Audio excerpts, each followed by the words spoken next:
Hi everyone, welcome to Fluentish English Academy. මේ channel එකේ ඕනම කෙනෙක්ට ලේසියෙන්ම ඉංග්‍රීසි ඉගෙන ගන්න පුළුවන් විදියට තමයි lessons plan කරලා තියෙන්නේ. ඉතින් ඕගොල්ලෝ මේ වගේ videos වලට කැමති නම් අනිවාර්යෙන්ම මේ channel එකට subscribe කරලා bell notification එකත් click කරන්න අමතක කරන්න එපා. Hi everyone, welcome back to my channel. අද lesson එකේ අපි බලන්නේ say and tell කියන වචන දෙක දිහා. say and tell ගොඩක් අය confuse කරගන්න වචන දෙකක්. ඒක නිසා මේ lesson එකේ අපි බලමු මේ වචන දෙක හරියටම use කරන්නේ කොහොමද කියලා. So let's get started. say and tell කියන වචන දෙක irregular verbs දෙකක්. දැන් regular verbs වල past tense එකට අපි සාමාන්‍යයෙන් ed එකක් add කරනවනේ. ඒ කියන්නේ walk නම් walked, play නම් played. හැබැයි irregular verbs කියන්නේ past tense use කරනකොට verb එක වෙනස් වෙනවා. ඒ කියන්නේ present tense එකේ අපි say and tell කිව්වට say එකේ past tense එක said, tell එකේ past tense එක told. Okay? හරි එතකොට අපි say use කරන්නේ යමක් ප්‍රකාශ කිරීමට නැත්නම් මොනවා හරි කියන්න. tell use කරන්නේ යම්කිසි කෙනෙක්ට යමක් ප්‍රකාශ කරන්න. මේක තමයි ලොකුම වෙනස. ඒක නිසා අපි tell use කරද්දී යම්කිසි කෙනෙක්, ඒ කියන්නේ නමක් හෝ pronoun එකක් verb එකට පස්සේ use කරන්නම ඕනේ. Example එකක් හැටියට she told me නැත්නම් I told Jane. මේ විදිහට tell හරි told ට පස්සේ අනිවාර්යෙන්ම me, him, Jane, us, them වගේ තියෙන්නම ඕනේ. මේක හොඳට මතක තියාගන්න. එතකොට වචන දෙකේම කියන්න නැත්නම් කිව්වා කියන තේරුම තිබුණට ලේසියෙන් වෙනස මතක තියාගන්න දැනට හිතාගන්න say use කරන්නේ මොනවා හරි කියන්න.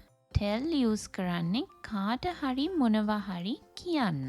දැන් examples ටිකකින් මං තව පැහැදිලි කරන්නම්. ඉස්සලාම අපි tell දිහා බලමු. I need to tell you something. මට ඔයාට දෙයක් කියන්න ඕනේ. John told me to call him before 8 p.m. John මට කිව්වා රෑ 8ට කලින් එයාට කතා කරන්න කියලා. I told you not to disturb me. මම ඔයාට කිව්වා මට බාධා කරන්න එපා කියලා. The teacher told her students to be quiet. Teacher ළමයිට කිව්වා නිශ්ශබ්ද වෙන්න කියලා. Tell me what happened. මට කියන්න මොකද්ද වුනේ කියලා. Can you tell me what you saw? ඔයා දැක්ක දේ මට කියන්න පුළුවන්ද? Did you tell Jane about your promotion? ඔයාගේ promotion එක ගැන ඔයා Janeට කිව්වද? මේ විදිහට tell හරි told සමග name එකක් නැත්නම් pronoun එකක් use කරන්නම ඕනේ. I need to tell something. John told to call him කියන එක වැරදි, okay? I need to tell you something. John told me to call him. දැන් අපි say දිහා බලමු. I need to say something. මට දෙයක් කියන්න ඕනේ. මෙතන අපි මට ඔයාට දෙයක් කියන්න ඕනේ නෙමෙයි කියන්නේ. මට දෙයක් කියන්න ඕනේ.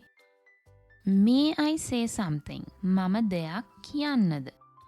What did she say? ඇය මොනවද කිව්වේ? Jane said that she was tired.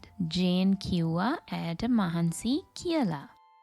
මේ විදිහට say හරි said use කරනකොට කෙලින්ම Jane said, he said කියන්න පුළුවන්. Jane කිව්වා, ඔහු කිව්වා. Jane said me වත් he said me වත් කියන්නේ නැහැ, okay? said use කරන තවත් විදිහක් තමයි යම්කිසි කෙනෙක් කියපු දෙයක් ඒ විදිහටම කියන්න ඕනේ වුණාම. මේකට කියන්නේ direct speech කියලා. අපි කියමු යාළුවෙක් ඔයාට කියනවා මට එන්න බැහැ මට මහන්සි කියලා. I can't come, I'm tired. එතකොට වෙනත් කෙනෙක් ඔයාගෙන් ඇහුවොත් එයා හරියටම මොනවද කිව්වේ? What exactly did he say?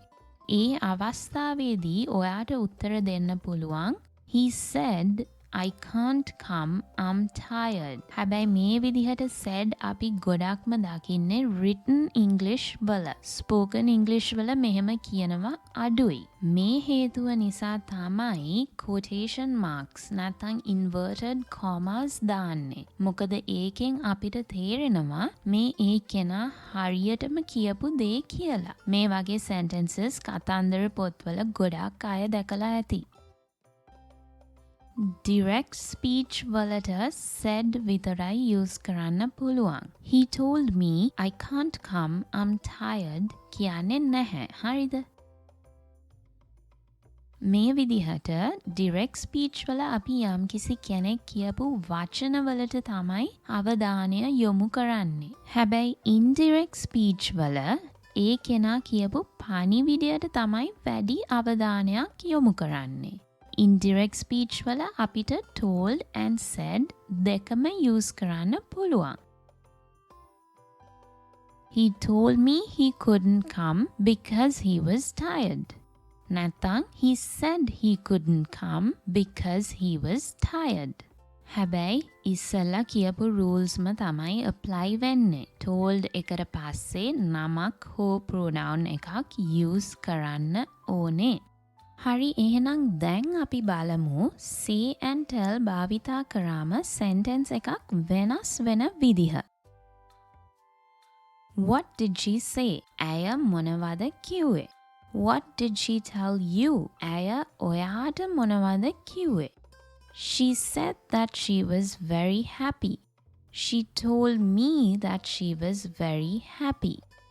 She didn't say anything. She didn't tell me anything.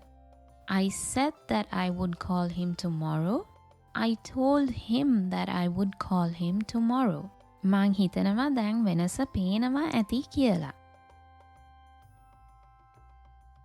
දැන් මං කිව්වනේ say use කරන්නේ මොන හරි කියන්න, tell use කරන්නේ කාට හරි මොන හරි කියන්න කියලා. say use කරන සමහර අවස්ථාවල් තියෙනවා මොනා හරි කාට හරි කියන්න. example එකක් හැටියට say hi to your mother for me. මං වෙනුවෙන් ඔයාගේ අම්මට hi කියන්න. මෙතන අපි මොනා හරි ඒ කියන්නේ hi කාට හරි අම්මට කියනවා.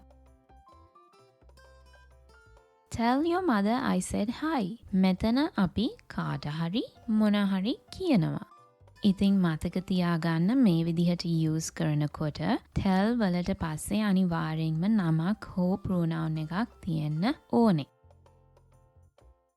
දැන් පොඩි note එකක් දාන්න ඕනේ. වචන 4ක් තියෙනවා මං කියපු rule එක apply වෙන්නේ නැති. මේ වචන 4ට අපි tell තමයි use කරන්නේ. The truth, a lie, a joke, a story. Examples හැටියට I always tell the truth. Tell me a joke. You should never tell a lie. Jane is very good at telling stories. ඉතින් මේ වචන 4 හොඳට මතක තියාගන්න. අපි කවදාවත් say a joke, say a story කියන්නේ නැහැ. Okay? මං හිතනවා දැන් say and tell අතර වෙනස පැහැදිලි කියලා. හරි එහෙනම් දැන් මෙතනින් වීඩියෝ එක pause කරලා lesson එකේ තිබුණ දේවල් practice කරන්න මේ questions ටික answer කරන්න. tip එකක් වශයෙන් මං ඉස්සෙල්ලා කිව්වා වගේ tell නැත්නම් told use කරනකොට ඒකට පස්සේ නමක් හෝ pronoun එකක් තියෙන්න ඕනේ. මේක apply වෙන්නේ නැති වචන 4 තමයි the truth, a lie, a joke, a story.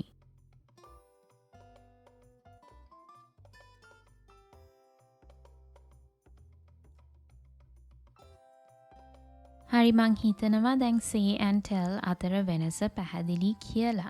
මොන හරි පැහැදිලි නැත්නම් පල්ලෙහා comment section එකෙන් මගෙන් අහන්න පුළුවන්. එහෙනම් වෙනදා වගේම මේ lesson එක useful වුණා නම් like button එක click කරලා මේ වගේ තවත් lessons වලට එකතු වෙන්න ඕනේ නම් channel එකට subscribe කරන්න අමතක කරන්න එපා. Thanks for watching. Bye.